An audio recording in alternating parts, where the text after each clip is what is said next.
Worried and angry Syrians gathered at the gates of their country's embassy in Cairo today, but the gates are locked. Yesterday, Egypt's president cut diplomatic ties with the regime of Syria's dictator.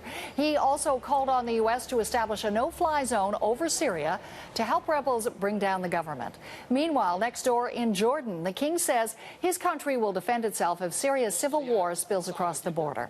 He'll have the help of U.S. Patriot missiles, fighter jets, and thousands of American soldiers who are there for military maneuvers. So the pieces are in place for a dangerous new escalation in the conflict. Rania Abu Zaid is a correspondent for Time magazine, and we reached her by phone in Beirut. So, Rania, why did Egypt's president actually cut diplomatic ties with Syria?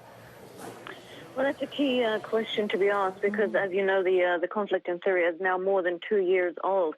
But it indicates there's been a marked hardening of sectarian language across the region, especially since Lebanon's anti-Israeli Hezbollah movement, which is a Shiite militant organization, openly announced what many people already suspected or knew, and that is that it was fighting alongside Assad's forces inside Syria. Now, Morsi's comments come just days after a group of influential Sunni clerics meeting in Cairo called for jihad in Syria, or holy war. Now, the rally that Morsi was addressing was also called for by hardline Islamists who are loyal to the Egyptian president. So it needs to be viewed within that sort of a context.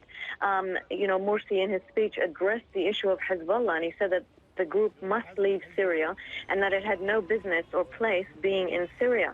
Now, some of Morsi's local opponents, like the Egypt's April 6th movement, have basically claimed that, accused Morsi basically of capitalizing on Syrian blood and playing domestic politics to try and, rather than, and to promote a U.S. agenda rather than anything else. And they said that they were quite surprised by his comments that come this late in the Syrian conflict. And we know as well the King of Jordan is weighing in on the situation in Syria. What's he saying about the conflict? Well, Jordan, like many of these neighboring countries, is really is bearing the brunt of the conflict in Syria. About 500,000 of the about 1.5 million refugees inside who have fled from Syria are in Jordan. The Za'atari refugee camp in Jordan has become one of the largest cities in that country. Now, King Abdullah was talking tough, saying his military was ready to respond to the threat of any spillover. And as you mentioned, this comes as the country is currently hosting multinational military exercises involving thousands of U.S. troops, and those exercises are in their second week.